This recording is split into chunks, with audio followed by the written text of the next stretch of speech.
बहुत बहुत स्वागत है आप सभी लोगों का इस हमारे YouTube चैनल मिशन सचिवालय 2025 में। और आज के वीडियो में हम लोग उत्तर प्रदेश लोक सेवा आयोग द्वारा अभी तक विभिन्न एग्जामों में पूछे गए प्रश्नों का वन लाइनर फॉर्मेट में देखेंगे। और इस वीडियो में हम लोग प्राचीन इतिहास का प्रश्न देखेंगे।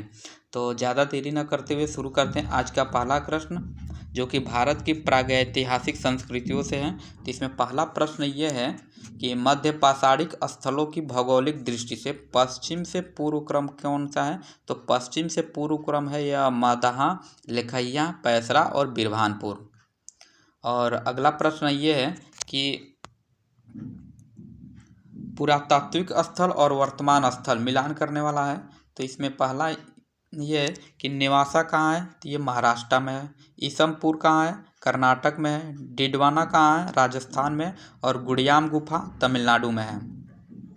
अगला प्रश्न ये कह रहा है कि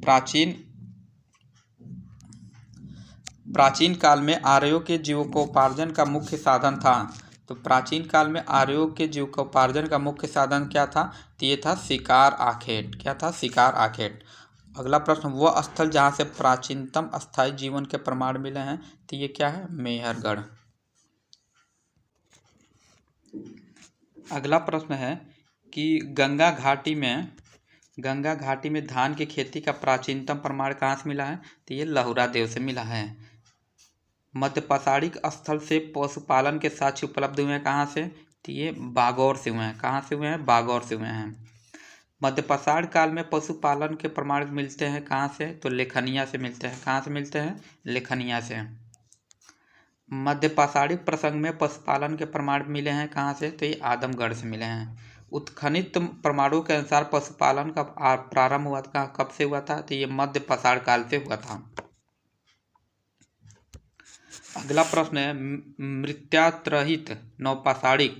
मृत्यात्ररहित नवपाषाणिक स्तर प्रकाश में आया कहाँ से, ये गुफ कराल से आया। खादानों की कृषि सर्वप्रथम प्रारंभ हुई थी, कब से हुआ था, ये तो नवपाषाण काल से। नवपाषाण कालीन गर्त निवासों के अवशेष मिले हैं कहाँ से, तो बुर्जहोम गुफ कराल से। राख का टीला नवपाषाणिक स्थल से संबंधित है कहाँ से, तो ये संगन कल्लू से है। और चैनल को सब्सक्राइब कर लीजिएगा ताकि अगला जब भी वीडियो डाला जाए तो आप लोगों का पास उसका नोटिफिकेशन पहुंच सके। ठीक है, तो अगला प्रश्न देखते हैं, राख का टीला नवपाषाणिक स्थल से संबंधित है कहाँ है, तो ये संगन कल्लू से है। भारतीय उपमहाद्वीप में धान की खेती के प्राचीनतम साक्ष्य प्राप्त होते हैं कहाँ से, तो विंध्य क्षेत्र से। मानव द्वारा सर्वप्रथम प्रयुक्त अनाज क्या था, तो जौ था। वस्त्रों के लिए कपास की खेती का आरंभ का सबसे पहले किया किसने किया था, भारत ने किया था।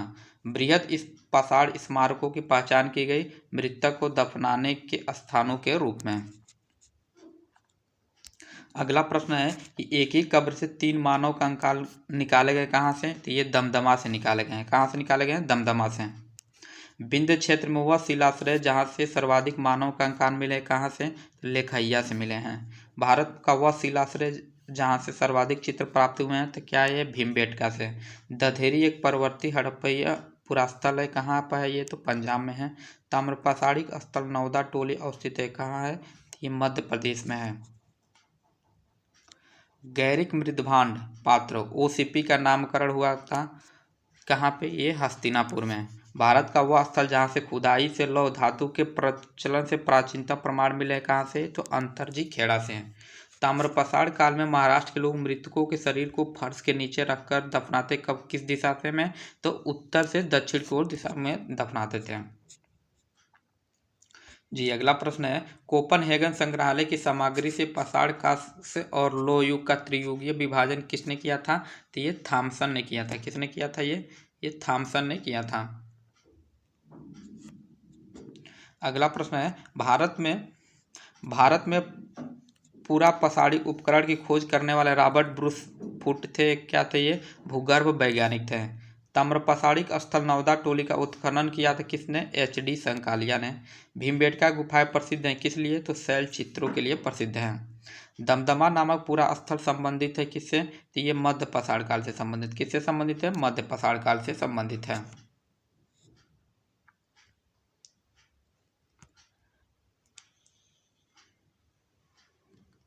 और अगला प्रश्न सिंधु सभ्यता एवं संस्कृति से है। तो इसमें पहला प्रश्न है मिलान करने वाला, हड़प्पा पूरा स्थल और फसल। तो चंदोड़ो से क्या फसल मिला है? सरसों। हड़प्पा में तिल। कुंतासी से कोदो और हुल्लास से धान की खेती मिला है। अगला प्रश्न है हड़प्पा सभ्यता से जल संरक्षण के साक्ष्य मिले हैं। तो ये कहाँ मिला है? तो धौलावीरा से। कहाँ मिला है ये? धौलावीरा से। हड़प्पीय पुरा स्थल बनावली स्थित है कहाँ पे? रंगोई नदी पे। हड़प्पा सभ्यता का स्थल मांडी भारत के किस राज्य में स्थित है? तो ये है उत्तर प्रदेश में। सिंधु घाटी सभ्यता के पुरा स्थल से नाव के चित्र मॉडल प्राप्त हुए हैं कहाँ से? तो मोहनजोदड़ो एवं लोथल से। मोहनजोदड़ो से प्राप्त पशुपति शिव की प्रसिद्ध मुहर किस पशु का अंकन नहीं है? तो किसका नहीं है? तो सांड का नहीं है। अगला प्रश्न है हड़प्पा संस्कृति के पूर्वी सीमांत का निर्धारण करता है कौन सा? ये तो ये आलमगीरपुर करता है। मृतपट्टिका पर उत्कीर्ण सिंहयुक्त देवता की कृति प्राप्त हुई है कहाँ से? तो लोथल से प्राप्त हुआ है।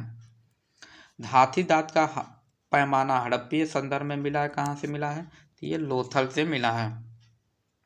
हड़प्पा का उत्खनन करने वाला प्रथम पुरातत्वविद इसके महत्व को समझ पाया था कौन? Sir John Marshall. सिंधु सभ्यता का प्रयोग सर्वप्रथम किसने किया था? तो सर जॉन मार्शल ने किया था। किसने किया था? जॉन मार्शल ने किया था। सिंधु सभ्यता शब्द सर्वप्रथम किसने किया था? जॉन मार्शल ने किया था। सिंधु घाटी की सभ्यता पर प्रकाश डालता है पुरातत्व संबंधी खुदाई। अगला प्रश्न है सिंधु सभ्यता से संबंधित केंद्र जो उत्तर प्रदेश में स्थित है तो ये आलमगीरपुर और हुलास। और आलमगीरपुर सिंधु सभ्यता का सबसे पूर्वी स्थल भी है। हड़प्पा सभ्यता स्थल लोथल स्थित है कहाँ पे? तो ये गुजरात में है। हड़प्पन संस्कृति के संदर्भ में शैलकृत स्थापत्य प्रमाण मिले कहाँ से? धौलावीरा से। एक जूते हुए खेत की खोज की कहाँ से की गई है? तो कालीबंगा से की गई है। भारत का सबसे बड़ा हड़प्पन पूरा स्थल कहाँ है? तो ये राखीगढ़ी में है। अधिसंख्य हड़प्पा स्थल स्थित है कहाँ पे? तो ये सिंधु घाटी में है। मूर्ति पूजा का आरंभ माना जाता है कब से? तो ये पूर्व आर्य से माना जाता है। हड़प्पा संस्कृति की जानकारी का प्रमुख स्रोत क्या है? तो पुरातात्विक खुदाई है। अवेस्ता और ऋग्वेद में समानता है। अवेस्ता इस क्षेत्र से संबंधित है। तो अवेस्ता कहाँ से संबंधित है? तो ये ईरान के से संबंधित है। अगला प्रश्न है भारत में कपास की खेती का सबसे पहला साक्ष्य प्राप्त हुआ है कहाँ से? तो ये मेहरगढ़ से प्राप्त हुआ है। हड़प्पा के वह स्थान जहाँ से मिट्टी के हल की आकृति मिले कहाँ से? तो ये बनावली से मिला है। वह स्थान या स्थल जहाँ से 100 पेटिका ताबूत के प्रमाण मिले कहाँ से? हड़प्पा से। सिंधु घाटी का पोर्ट डाउन अर्थात बंदरगाह कहाँ पर था? तो ये लोथल में था। भारत में स्वतंत्रता के बाद सर्वाधिक संख्या में हड़प्पन स्थलों की खोज कहाँ से हुई है? तो गुजरात से हुई है। अगला प्रश्न ऋग्वैदिक या उत्तर वैदिक काल से है।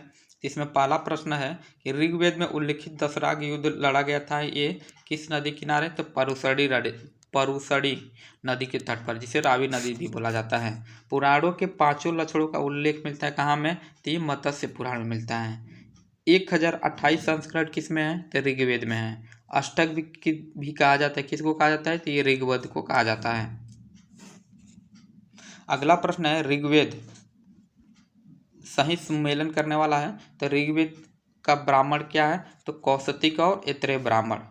यजुर्वेद का ब्राह्मण क्या है? तो शतपथ और तैत्तिरीय ब्राह्मण। सामवेद का पंचवीस, षड्वीस, अद्भुत तथा जैमिनी प्राप्तान। अथर्ववेद का क्या है? तो गोपथ ब्राह्मण है। अगला प्रश्न है एक वेदांग नहीं है तो क्या नहीं है? स्मृति। वैदिक कालीन प्रशासन में भागद्रुह अधिकारी था क्या? तो ये राजस्व जमा करने वाला था। वह ग्रंथ जिसमें आयुर्वेद शब्द का प्रयोग हुआ है कौन सा है? तो ये ऋग्वेद है। महाभारत ग्रंथ का उपनाम क्या है? सप्तसहस्त्री संहिता। पवित्र गायत्री मंत्र अंतर्विष्ट हुआ है अर्थात कहाँ से लिया गया है? तो ये ऋग्वेद से लिया गया है। गायत्री मंत्र के नाम से प्रसिद्ध मंत्र सर्वप्रथम मिलता है कहाँ से? तो ये ऋग्वेद में मिलता है। अगला प्रश्न पूछ रहा है ऋग्वेद की मूल लिपि क्या थी? तो ये ब्राह्मी थी। ऋग्वेद पर आधारित संकलन क्या है? तो सामवेद है। ऋग्वैदिक धर्म था बहुदेववादी। ऋग्वेदिक क्या था? बहुदेववादी। ऋग्वेद काल में जनता विश्वास करती थी किस पे? तो बलि एवं कर्मकांड पे। गोत्र शब्द का प्रयोग सर्वप्रथम हुआ था कहाँ पे हुआ था? ऋग्वेद में। ऋग्वेद में सर्वाधिक संख्या में मंत्र संबंधित है किसको? तो ये इंद्र को संबंधित है। सबसे प्राचीन वेद कौन सा है? सबसे प्राचीन वेद कौन सा है भाई? सबसे प्राचीन वेद ऋग्वेद है। वह वैदिक ग्रंथ जिसमें वर्ड शब्द का सर्वप्रथम नाम उल्लेख हुआ है किसमें? तो ऋग्वेद में हुआ है। ऋग्वेद में उल्लिखित यव शब्द किस कृषि उत्पाद हेतु प्रयुक्त हुआ है? तो जौ, अर्थात यव किसके लिए प्रयोग किया गया है? तो जौ के लिए प्रयोग किया गया है।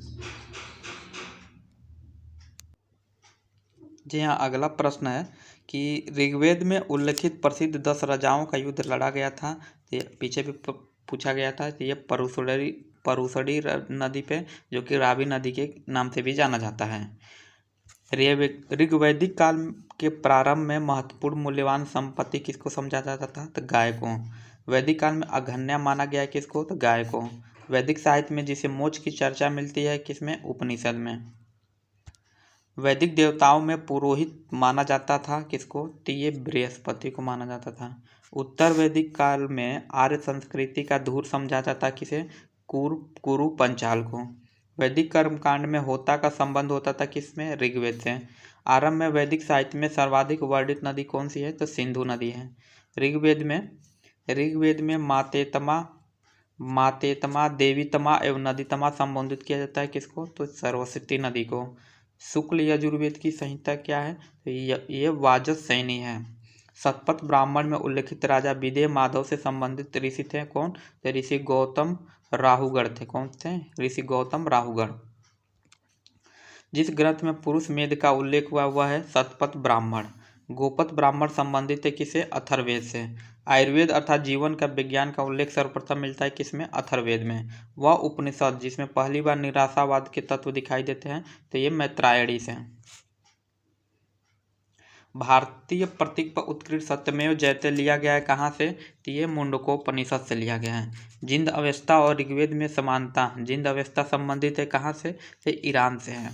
प्राचीन भारत में निशाका से जाने जाते थे कौन? स्वर्ण आभूषण। 14वीं सदी में ईसा पूर्व एक अभिलेख जिसमें वैदिक देवताओं का वर्णन प्राप्त हुआ है कहाँ से? तो ये बोगज कोई अर्थात एशिया माइनर से। मनुस्मृति में मुख्यतः संबंधित है कौन? समाज व्यवस्था से। मनुस्मृति किससे संबंधित है? समाज व्यवस्था से। वह उपनिषद जिसमें आध्यात्मिक ज्ञान के विषय में नचिकेता और यम का संवाद प्राप्त होता है कहाँ से? तो ये कठोपनिषद से। ऋग्वेद में उल्लिखित अफगानिस्तान के साथ आर्यों का संबंध सूचक है तो ये कुभा क्रुम नदी। सर्वाधिक ऋग्वेदिक सूक्त समर्पित है किसको? तो ये इंद्र को है। किसको है? इंद्र को है। आर्य शब्द का शाब्दिक अर्थ क्या होता है? तो श्रेष्ठ होता है। अथर्ववेद का अर्थ क्या होता है? यज्ञ करने वाला पुरोहित। उपनिषद काल के राजा अशुपति शासक थे कहाँ के? तो केकय के। सर्ग प्रतिसर्ग वंश मनवंतर और वंशानुचरित संकेतक किसके हैं? तो ये पुराणों के हैं। भारत का प्रथम विधि निर्माता माना जाता है किसको माना जाता है? तो ये मनु को माना जाता है। प्राचीन काल में महान विधि निर्माता कौन थे? तो मनु थे। कौशेय शब्द का प्रयोग किया गया है रेशम के लिए। क्लासिकी संस्कृति में आर्य शब्द का अर्थ है एक उत्तम व्यक्ति। ऋग्वेद क्या है? तो ये ऋग्वेद स्रोतों का एक संकलन है। अगला प्रश्न है इतिहास शब्द का उल्लेख मिलता है कहाँ से मिलता है? अथर्ववेद में। ऋग्वेदों में उल्लेखित 10 राजाओं का संग्राम कहाँ हुआ था? परुसड़ी अर्थात रावी नदी के तट पे। अगला प्रश्न 6ठी शताब्दी ईसा पूर्व की राजनीतिक दशा और महाजनपदों का उदय और मगध से है। अगला प्रश्न है कि 16 महाजनपदों का उल्लेख कहाँ हुआ है? तो 16 महाजनपदों का उल्लेख हुआ है अगुंतर निकाय में। कहाँ हुआ है? ये अगुंतर निकाय में हुआ है। अगला प्रश्न है कि कलिंग नरेश खारवेल संबंधित था तो किस वंश से संबंधित था? तो ये चेदी वंश से संबंधित थे।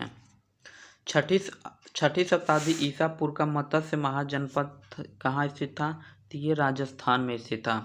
प्राचीन नगर के अवशेष कुम्हरार स्थल से प्राप्त हुए हैं। क्या प्राप्त हुए हैं? तो पाटलिपुत्र से। कुम्हरार कहाँ से प्राप्त हुए हैं? तो पाटलिपुत्र से प्राप्त हुए हैं।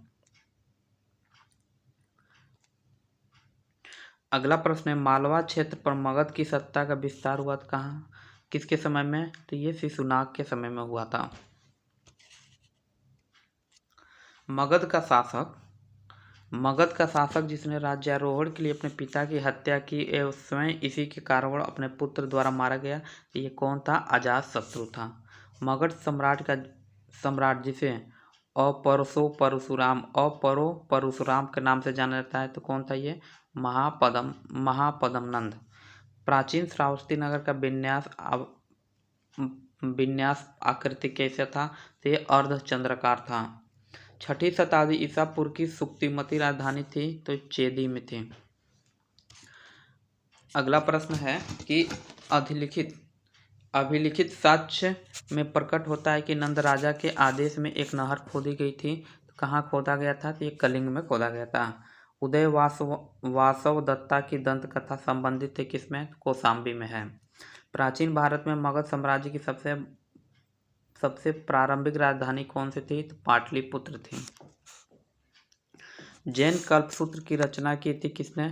तो जैन कल्पसूत्र की रचना भद्र बाहु ने किया था। भारत में पाल काल में एक महत्वपूर्ण अध्ययन केंद्र था, कहाँ था ये? विक्रमशिला में था। अगला प्रश्न है कि विक्रमशिला विश्वविद्यालय के अति महत्वपूर्ण आचार्य कौन थे? तो ये थे विरोचन, अतीश, दीपांकर तथा रत्नाकर थे। अगला प्रश्न मिलान करने वाला है स्थल और संबंधित तीर्थकर से। तो श्रावस्ती कहाँ से संबंधित थे? तो ये कौन? संभवनाथ थे। काकंदती से कौन संबंध था? तो सुविधानाथ था। अयोध्या से कौन था? तो ऋषभनाथ थे। और पभोसा से पद्म प्रभु थे।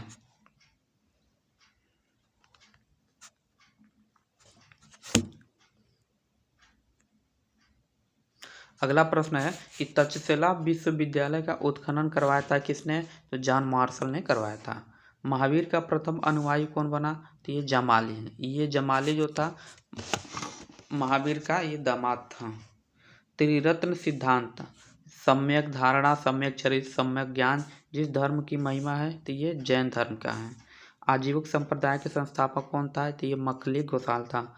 प्रारंभिक जैन साहित्य में किस भाषा में लिखा गया था? तो अर्धमागधी भाषा में लिखा गया था।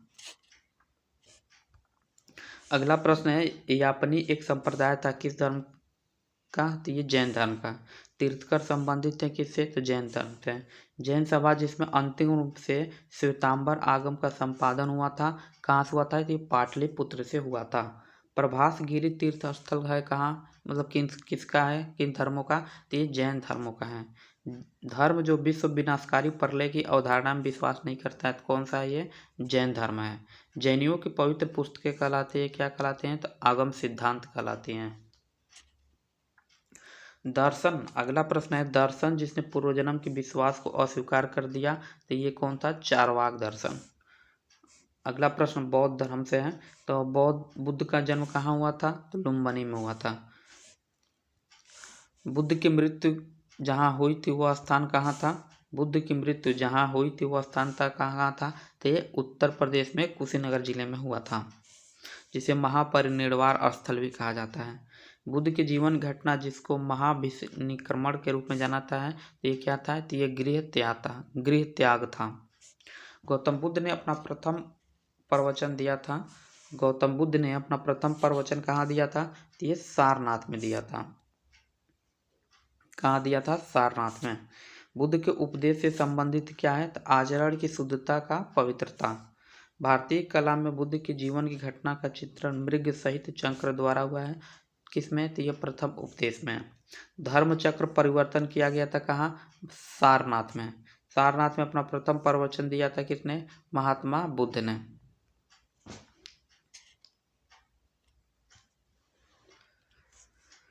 अगला प्रश्न है बुद्ध ने सर्वाधिक उपदेश दिए थे कहाँ? श्रावस्ती में। बौद्ध संघ में भिक्षुणी के रूप में स्त्रियों के प्रवेश की अनुमति बुद्ध द्वारा दी गई थी कहाँ? वैशाली में। बुद्ध के जीवन काल में ही संघ का प्रमुख होना चाहता था, कौन था? ये देवदत्त था। बुद्ध द्वारा रूपांतरित अंतिम व्यक्ति कौन था? सुबुद्ध था। अगला प्रश्न है त्रिपिटक है क्या? तो ये बुद्ध के उपदेशों का संग्रह है। बौद्ध धर्म में त्रिरत्न इंगित करता है क्या? तो बुद्ध धम्म संघ। प्रथम बौद्ध समिति का आयोजन कहाँ हुआ था? किसके काल में हुआ था? तो अजातशत्रु के शासनकाल में हुआ था। संसार अस्थिर और क्षणिक है, यह कथन किसका है? तो ये बौद्ध धर्म का है। बौद्ध ग्रंथ जिसमें संघ जीवन के नियम प्राप्त होते हैं किससे? तो ये विनय पिटक से प्राप्त होते हैं। अगला प्रश्न है कि विदेशी राजा जिसने समुद्रगुप्त से अनुरोध किया था कि उसे भारत में बौद्ध विहार बनाने की अनुमति दी जाए, तो कौन था? ये मेघवर्मन था। बोध गया में महात्मा बुद्ध ने 2 बंजारों को उपदेश देकर अपना उपासक बना लिया था। वो कौन थे? तो ये मल्लिक और तपस्सु थे। सप्तपर्णी गुफा स्थित कहाँ है? राजगृह में, जहाँ ये बिहार में है। अगला प्रश्न है कि विशुद्धिमग नामक पुस्तक किस संप्रदाय से संबंधित है? तो ये हीनयान से है। शून्यता के सिद्धांत का सर्वप्रथम प्रतिपादन करने वाले बौद्ध दार्शनिक कौन थे? तो ये नागार्जुन थे।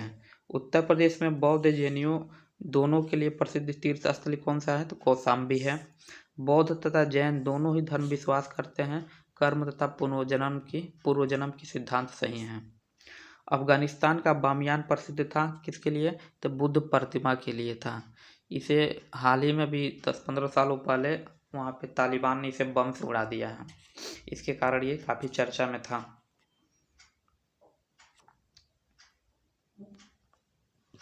देश में मूर्ति पूजा की नींव रखी थी किसने रखा था? तो ये बौद्ध धर्म ने रखा था।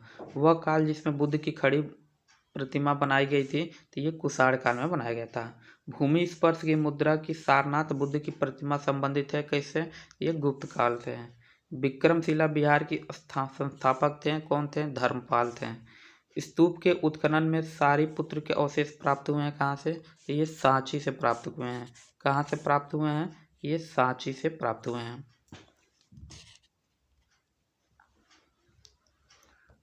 अगला प्रश्न है बौद्ध पवित्र स्थल जो निरंजना नदी पर स्थित है ये कौन सा है? तो बोध गया है। एशिया के ज्योतिपुंज के तौर पर जाना जाता है किसको? तो गौतम बुद्ध को। गौतम बुद्ध के समय का प्रसिद्ध वैद्य जीवक जिसके दरबार से संबंधित थे कौन थे?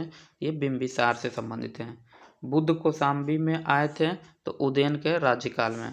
तिब्बत में बौद्ध धर्म के सुधार में महती भूमिका निभाने वाले उपाध्याय अतीश किस बिहार के प्रसिद्ध विद्वान थे? ये विक्रमशिला बिहार के थे।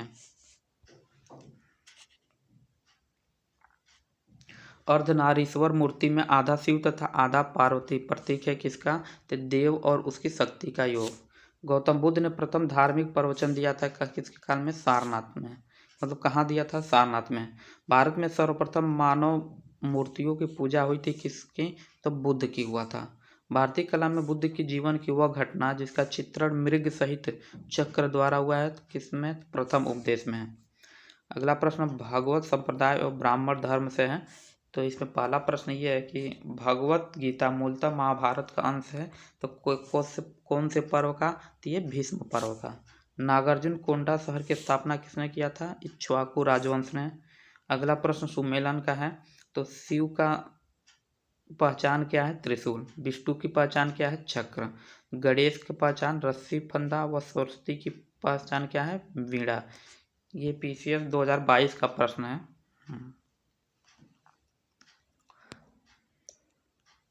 अगला प्रश्न मिलान करने वाला है। तो रामानुज का दर्शन क्या है? रामानुज का दर्शन विशिष्टाद्वैतवाद है। माधवाचार्य का द्वैत है केवल। निम्बार्क का है द्वैताद्वैत और वल्लभाचार्य का शुद्धाद्वैत।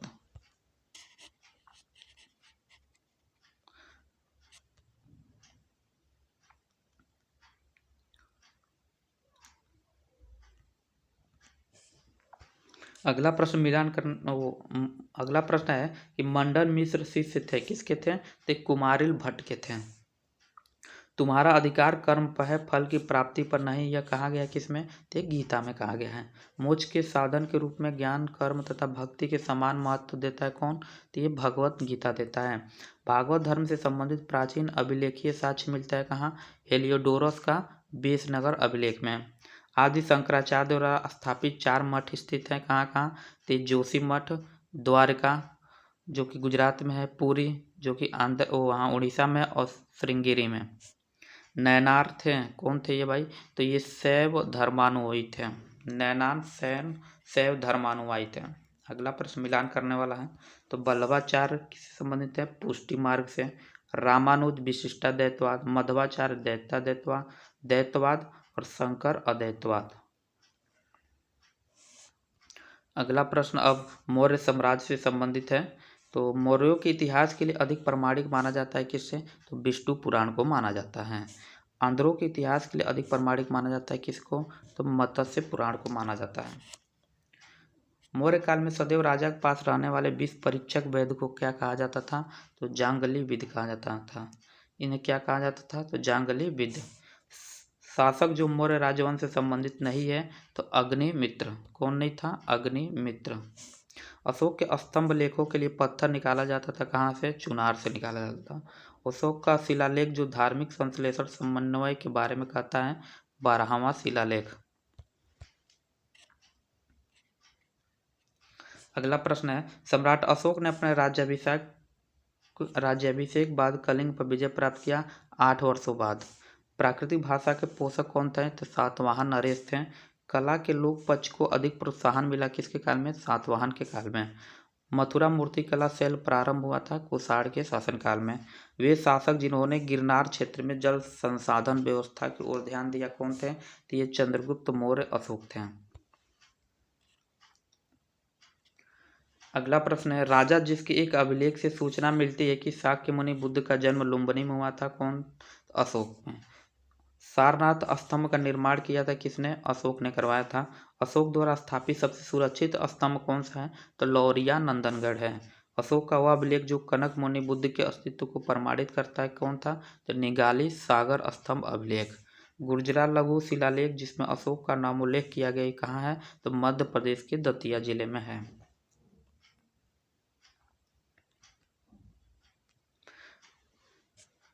अगला प्रश्न है कि अशोक के अभिलेखों में से पूर्ण रूप धार्मिक सहिष्णुता के प्रति समर्पित अभिलेख कौन सा है? तो शिलालेख 12वां है। ब्राह्मी लिपि को सर्वप्रथम पढ़ा था किसने? जेम्स प्रिंसेप ने। प्राक अशोक ब्राह्मी लिपि का पता चला कहाँ? अनुराधापुर से। पत्थर पर प्राचीन शिलालेख थे कहाँ? प्राकृतिक शिलालेख थे प्राकृतिक भाषा में।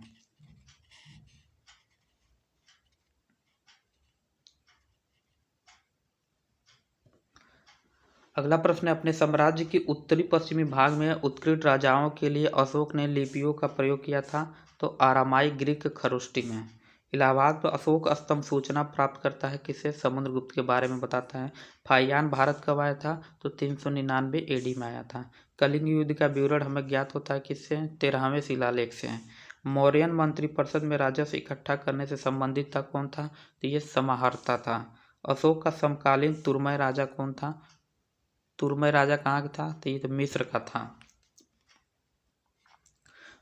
अगला प्रश्न है कि मकदूनिया में अशोक का समकालीन राजा कौन था? तो एंटिगोन गोनटास था।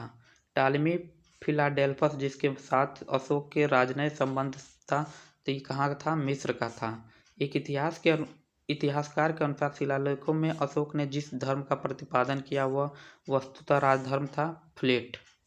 आधुनिक देवनागरी लिपि का प्राचीनतम रूप क्या था? तो ब्राह्मी था। किसने सहिष्णुता, उदारता और करुणा के त्रिविध आधार पर राजधर्म की स्थापना किया? तो अशोक ने किया था। सांची का स्तूप किसने बनवाया था? अशोक ने बनवाया था। अगला प्रश्न है कि ब्राह्मी लिपि का प्रथम उद्वाचन उत्कीर्ण अक्षरों में किया था स्तंभों पर। बुलंदीबाग प्राचीन स्थान था पाटलिपुत्र का। मौर्य काल में तक्षशिला के प्रसिद्ध शिक्षा केंद्र के द्वार खुले थे ब्राह्मणों, क्षत्रियों और वैश्यों के लिए। मौर्य काल में दंड विधान थे काफी कठोर थे। काशी प्रसिद्ध है अशोक के शिलालेख के कारण। चाणक्य का दूसरा नाम क्या था? तो चाणक्य का दूसरा नाम विष्णुगुप्त था। चंद्रगुप्त मौर्य ने अपने अंतिम दिन व्यतीत किए थे कहाँ? श्रवण बेलगोला में। अशोक का वह अभिलेख जिसमें धार्मिक सहिष्णुता के सिद्धांत की बात की गई है, तो शिलालेख 12वां। अगला प्रश्न मौर्योत्तर कालीन भारत से है। तो इसमें पहला प्रश्न है, सिमुक संस्थापक था क्या किसका? तो सातवाहन वंश का। कार्दमक क्षत्रपों ने अति दुर्लभ सिक्के प्रचलित किए ताम्र धातु में। अशोक के द्वितीय शिलालेख में उल्लेखित नहीं है तो सातवाहन का। खारवेल के विषय में जानकारी स्रोत है हाथेबू गुम्फा का अभिलेख। राजवंशों में सबसे पुराना राजवंश क्या था? तो सातवाहन था। मौर्यों के बाद दक्षिण भारत में सबसे प्रभावशाली राज्य कौन था? तो सातवाहन थे। सातवाहनों की राजधानी अवस्थित थी कहाँ? अमरावती में। कनिष्क के सारनाथ बौद्ध प्रतिमा अभिलेख की तिथि है 81 ईस्वी सन। बुद्ध का सिक्कों पर अंकन हुआ है कनिष्क के समय में। अगला प्रश्न है, उत्तरी तथा उत्तरी पश्चिमी भारत में सर्वाधिक संख्या में तांबे का सिक्कों को जारी किसने किया था? कुषाणों ने किया था। काव्य शैली का प्राचीनतम नमूना अभिलेख मिलता है किसमें? काठियावाड़ के रुद्रदामन से। प्राचीन भारत में नियमित रूप से सोने के सिक्के चलवाए थे किसने? कुषाणों ने चलवाया था। बिना बेगार के सुदर्शन झील का जीर्णोद्धार करवाया था किसने? रुद्रदामन प्रथम ने। प्राचीन भारत के साहित्यिक इतिहास में पढ़नी और पतंजलि ख्याति प्राप्त नाम है फले फूले किस राज्यकाल में? तो शुंग राजवंश के काल में। विक्रम संवत प्रारंभ हुआ था 58 ईसा पूर्व में। महाभारत के लेखक पतंजलि समसामयिक थे किसके? तो पुष्यमित्र शुंग के काल में। विक्रम एवं शक संवतों में अंतर कितना है? कितने सालों का? तो 135 सालों का अंतर है। अगला प्रश्न मिलान करने वाला है। तो डेमेट्रियस कहाँ का था? तो हिंद यूनानी था। रुद्रदामन शक था। गोंडोफर्निस क्या था? पल्लव था। और बिम्बकर्णपिनस जो था ये कुषाण वंश का था। और अगला प्रश्न प्राचीन भारत पर विदेशी आक्रमण से है। तो इससे आगे हम लोग अगले वीडियो में पढ़ेंगे। आज के लिए इतना ही बस काफ़ी है। जय हिंद दोस्तों। और चैनल को सब्सक्राइब कर लीजिएगा ताकि अगला वीडियो जब भी डाला जाए तो इसका नोटिफिकेशन आप लोगों के पास पहुँचे।